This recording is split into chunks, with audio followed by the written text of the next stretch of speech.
recommence. Donc tu prends la feuille de nori Alors, après, ça dépend. Là, si on utilise une feuille de nori entière, Ouais. on la prend donc, la face brillante, on la pose contre le maquis sous. Ouais. Et on a des petites lignes comme ça, là, et on doit les voir, et donc ça doit être Elle doit être à la perpendiculaire verticale. ça, en fait. Voilà, Ouais. comme ça va dans le bon sens.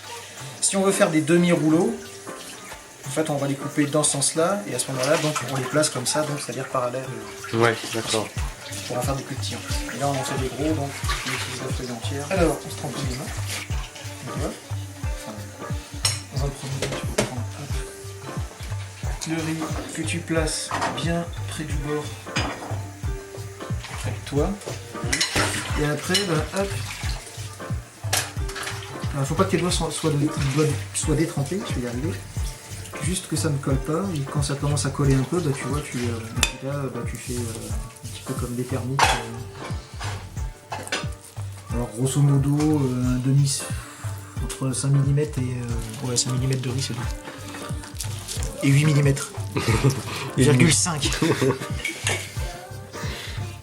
Ce qu'il faut bien faire, Sur combien de... c'est un peu moins de la moitié. Après, ça dépend si tu veux en faire des plus gros, tu peux faire toute la moitié. Et ce qui est important, c'est de mettre le plus près possible du bord.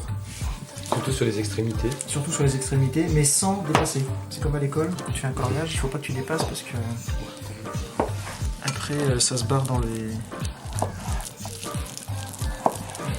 maquis et c'est un peu la plaie après à nettoyer.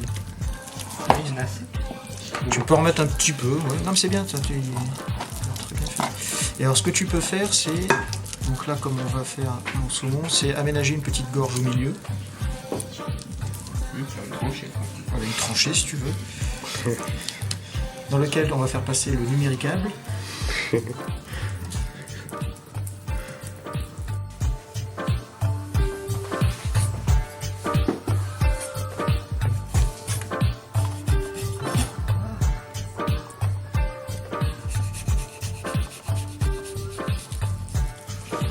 Donc là, tu as mis un petit peu de Wasabi. un petit peu de wasabi sur le riz.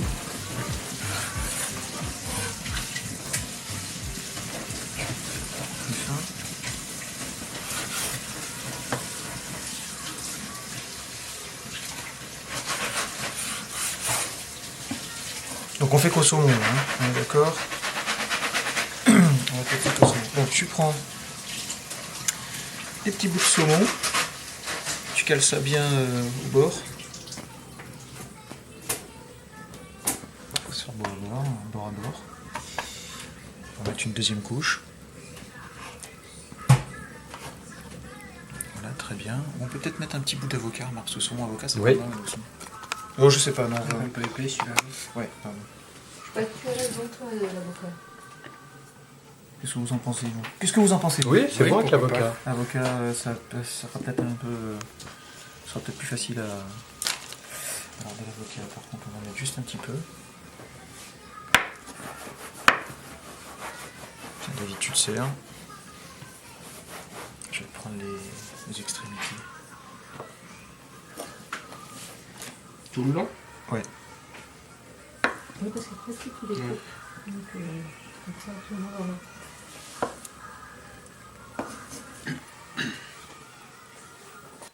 Alors, il vaut mieux avoir le bord du yakinori sur le bord, mais là c'est pas très grave si tu ne l'as pas. Tu le prends comme ça, tu mets tes doigts là, et hop, tu roules et tu viens, tu vas mettre le bord ici comme ça, et tu essaies de. Voilà. Et ensuite Tu viens un petit peu en arrière pour le. T'as pas assez. Et après tu soulèves ça, et tu continues de rouler. C'est pas mal. Vas-y, vas-y. Ouais, vas-y. Tu vois, comme ça, en laissant le tour complet, quoi. Hop, tu retournes. Ouais. On est tout fripé. Ah, pas de bébé. Magnifique.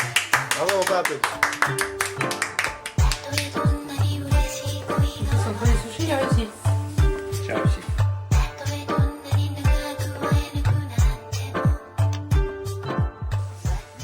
Oh, tu prends pas la tête, c'est pas Alors, dédicace à ma grand-mère. Alors, tu expliques un petit peu la découpe par rapport au filet. Bah, la découpe, de toute façon, c'est super compliqué en France parce que de toute façon, on trouve jamais le bon morceau comme il faudrait. Donc, il faut essayer d'avoir des morceaux en fait. Voilà, Comme un français. Comme un bon comme un bon français. français. Et on essaye d'avoir un morceau à peu près épais, voilà, comme ça, de 2 cm.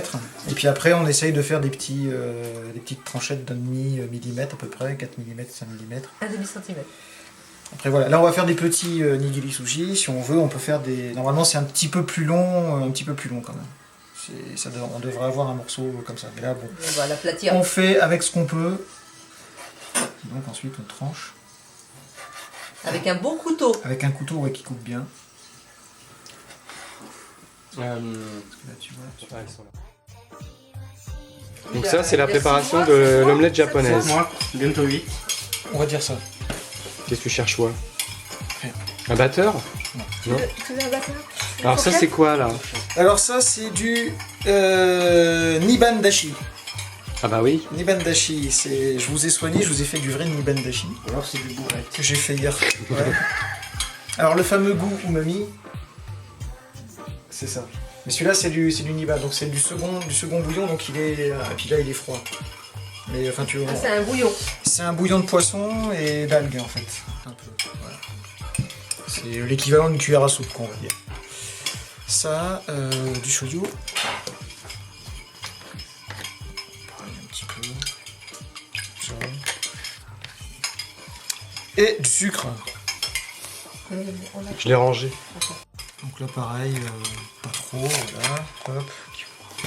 Cuillère à soupe de chaque on va dire quoi pour se souvenir. Après ça dépend des goûts, hein, c'est pas. Donc t'as mis 3 œufs, ouais.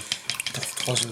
Tu bats grossièrement ou en omelette nette? Voilà, on bat grossièrement avec les baguettes. Il faut que ça soit quand même assez homogène, mais voilà. D'accord. Tac. Et voilà. Poêle. Et pourquoi pas le carré? Par contre, t'as pas des baguettes, t'as que des baguettes chinoises toi, Tu veux des baguettes quoi?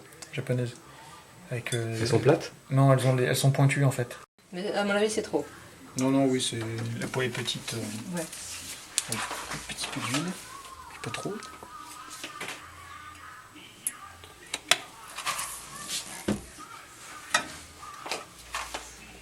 Alors cette poêle n'est pas un jouet.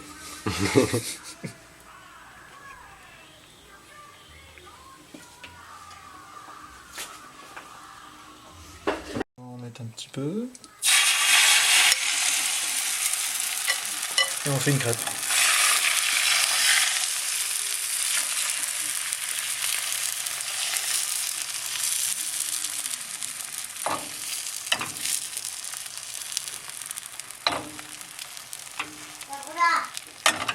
Voilà. Tu sens, mamie? Non.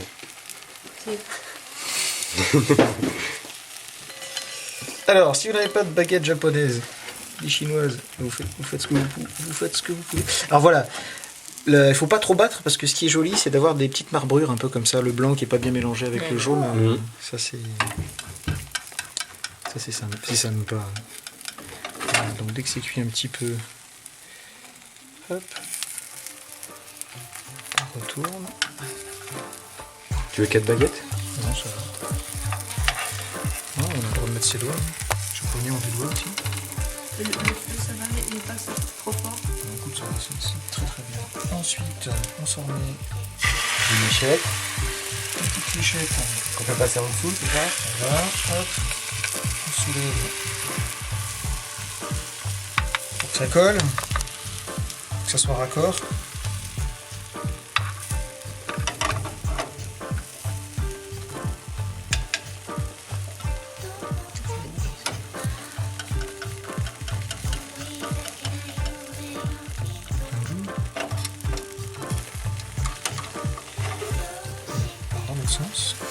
C'est quand même plus pratique qu'une poêle carrée qu'une poêle ronde. Ouais, une poêle ronde c'est très difficile, voire impossible. Enfin en tout cas pour... Si après t'as un truc mais qui ressemble plus à un burritos que... Ouais.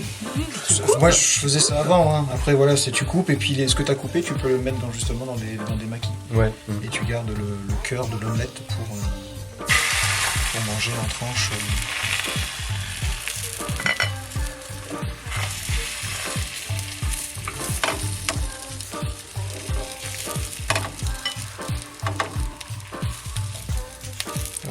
trop dans les machines. Voilà, on commence l'opération jusqu'à ce qu'il n'y en ait plus, quoi. Jusqu'à ce qu'il n'y en ait plus. Bon, après, on peut faire le moins épais aussi, mais on va s'en faire une. Si on veut se faire des tranches pour mettre en nigiri, ça serait Ouais. un peu mieux.